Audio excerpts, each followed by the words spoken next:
Ito yung bukid namin, guys. Sayang naman yung simento na yun. Doon lang sa taas. Hindi naman lang nilahat, guys. Yan o. Pero pag nasimento to, guys, sobrang ganda dito. Baka titira na to ng mga bahay-bahay dito. Kasi nga, tahimik dito. Ito yung lakad namin kahit gabi na kami makauwi galing school. Lakad namin to. Dito. Isang oras din lakaran dito eh. Lalo na pag mabagal. Ginawa namin dito pag pumapasok kami. Lakad takbo. Nagawa namin. Sanay talaga si baby, guys. So, kala mo, taga dito.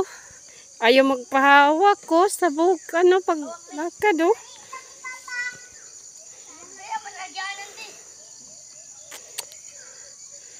Dati pumapasok kami dito ng school, 4 lang kami.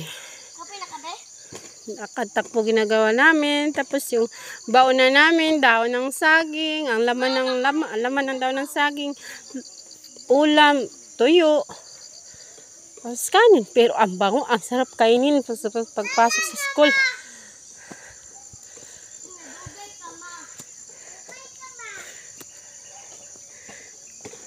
Dugay lagi, pagod man si mama.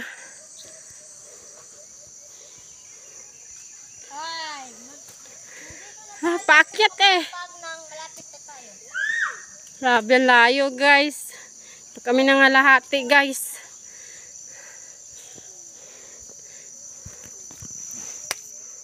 Sino man gumawa ng simento na yon? Di man lang naisip, no, guys. Dapat tinuloy-tuloy na lang eh. Maganda na sana dito ang anuhan. Yung pangapanap buhay. Hindi na mahirapan siguro dito mga tao. Kasi tagal na ako dito hindi makabalik. Nakauwi ako. Dati, 17 years. Ngayon lang ulit. May makadaan na dito sa sasakyan. May brom-brom na dito. May habal-habal na.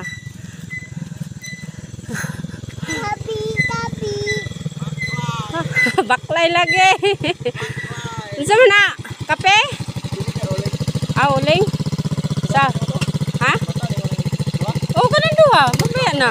Oh, tapos kanina karon babae. Ato para kukuha, kabayo. Baklay lang, oy. Sada na sana no kung simento gituloy. Diretso na sana.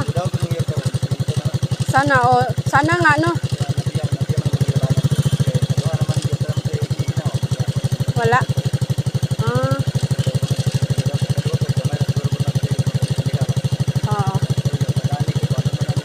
Wala gi sada sana kung diretso na ay. Sada na maglakad o kaya sakyanan. Malagi baklay-baklay lang sa.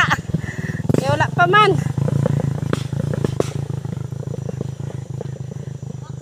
Yung sakyanan dito pwede na dumaan. Pero kung nakasimento sana, ano lang, single lang dito, guys. Mga motor. Motor lang masakay dito, habal-habal. Tawag dito sa kanila, habal-habal. Makapasok dito pag hindi ulan. Pero pag ulan, maputik. Hindi makapasok. Kapoy na daw si bebe. Mag-walk. Kapoy na daw siya, guys. Maglakad, guys, oh.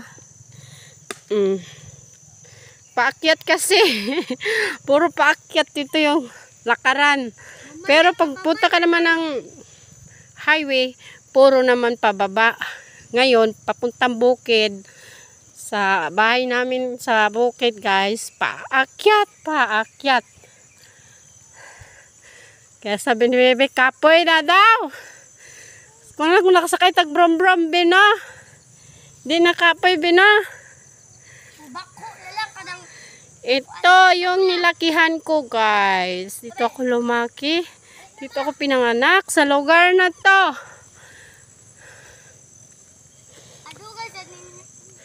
Hintayin natin si Lolo lagi, no. Kaya may kabayo. Ayan guys, paakyat kami. Tapos dito naman, pababa. Pag pumunta ka na doon sa syudad guys, pababa na. Pero pag papunta pa lang kami sa bukid, paakyat guys. Punta kami sa bahay namin na nilakihan.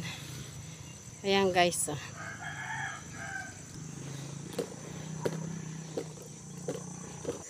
Punta ka na dito. Kapoy na daw siya guys. Para nakita na ng pahinto. Okay lang yan. Sa loob ng abang buhay nyo, naka-experience kayo dito sa bukid namin. Oh. Oh, na-experience ni Bebe ang walking. Hindi lang puro sakay. Naghihugawan na niya ang Barbie niya guys. Maibala na lang sa kuha si Baby ma. Ni kuya ni mo pabalaha. Binaba na, mababa na daw kay gikapoy na. Ito kabayo man eh. Baba na daw siya guys. So. Hawak! Ang mismo kamot. May experience man lang na iyo hanggang sa pagtanda. Nakapunta kayo dito sa lugar ko. Lugar ng lolo nyo.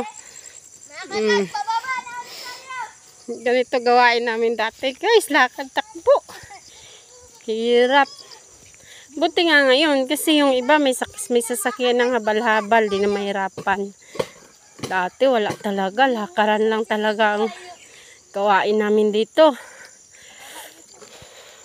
Tapos nag-uwian kami na nga lang mag-apat na magkakasama, magka-classmate. Mag-aaway pa kami dito. Guys, nag-aaway pa kami dito. Nagsusuntukan pa minsan. B, ayo. Anak, B. Isbogo, anak. Na, okay na. Mga kagals, bababa na ulit tayo. Mamaya, sa mo na, mamaya. Mamaya. Sakit, grabe. Iyo, B. Sakit na ka, kuya. Buhata ko po dilo. Pawir ako sa imong kamot. Diri ka. Diri ka. Yan, may tuba. Balik ako kaya. Guys, tuba. Si Kuya Jilo na naman. Eh, Jipa. Sa'yo ay sila kay Bebe, oh.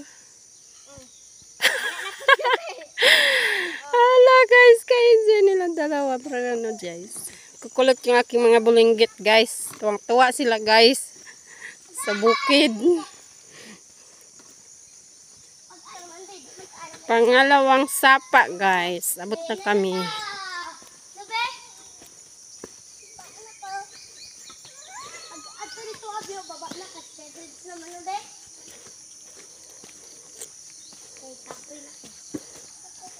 Pangalawang sapa namin. Dito din, maganda din dito. Hindi na, buhay na. Dito din kami dati naglalaba eh. O, Jilo. Ano po? Hanggang ngayon siguro may naglalaba pa dito.